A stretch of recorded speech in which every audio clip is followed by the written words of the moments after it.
Je m'appelle Norbert Tankwano.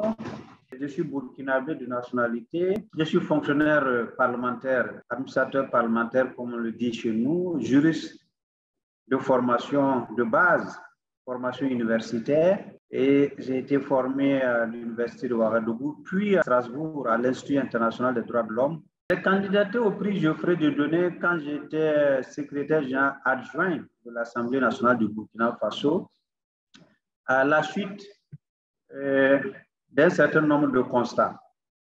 D'abord parce que j'ai constaté qu'il y avait ce prix qui était à ma portée et j'ai estimé que c'était une opportunité à saisir, mais également parce que j'avais participé à 2 rencontres, l'une de la Commission des affaires parlementaires de l'APF à Ottawa, au Canada, puis une deuxième à travers la Commission des affaires politiques, la Commission politique de l'APF en Arménie. Et à cette occasion, 2 résolutions majeures avaient été adoptées.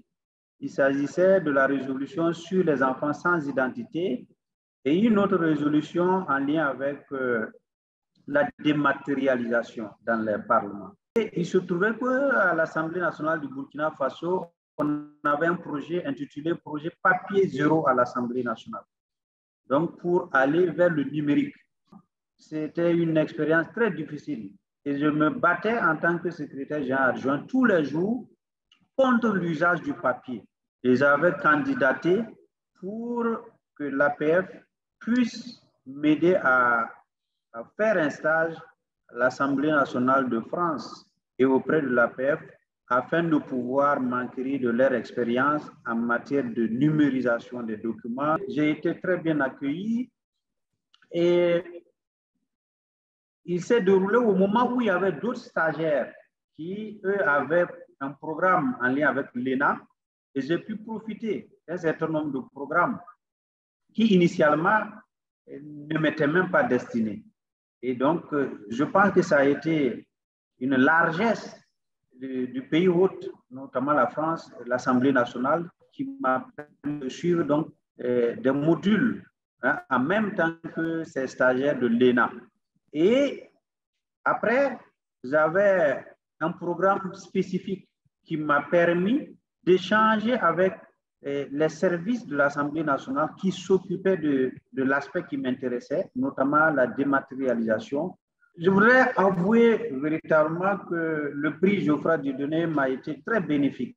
Ça permet aussi d'avoir d'autres visions, d'autres expériences, mais surtout parce que c'est quand même un prix international. L'APF, c'est quand même plus de 80 pays et je crois que être sélectionné, c'est déjà très bien. Ça améliore le CV et du coup, ça m'a permis de me prévaloir, par exemple, de ce prix quand je postulais pour le poste de secrétaire exécutif au comité interparlementaire G5 Sahel. Donc, c'est une plus-value pour mon CV. Ça m'a permis, à partir de cette expérience, de revenir continuer à l'Assemblée nationale du Burkina Faso mon combat.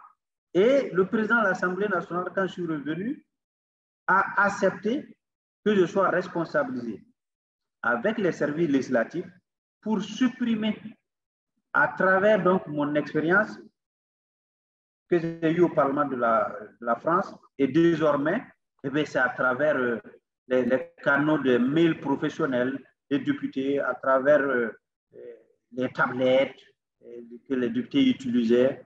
Et personne n'a accès aux documents physiques, à part le président de commission ou le président de l'Assemblée qui dirige la séance.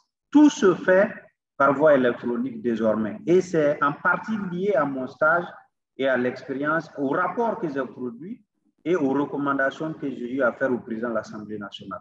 Et le Parlement de transition est arrivé, ils sont allés dans le même sens. Je dirais à tous ceux qui ont connaissance ou qui n'étaient pas informés, qui pourront être désormais informés de l'existence de ce prix, que quelle que soit leur expérience professionnelle, qu'ils aient 30 ans, 40 ans, dans un parlement ou ailleurs, ou qu'ils soient débutants dans le parlement, ils apprendront toujours à travers le prix Geoffroy Dieudonné.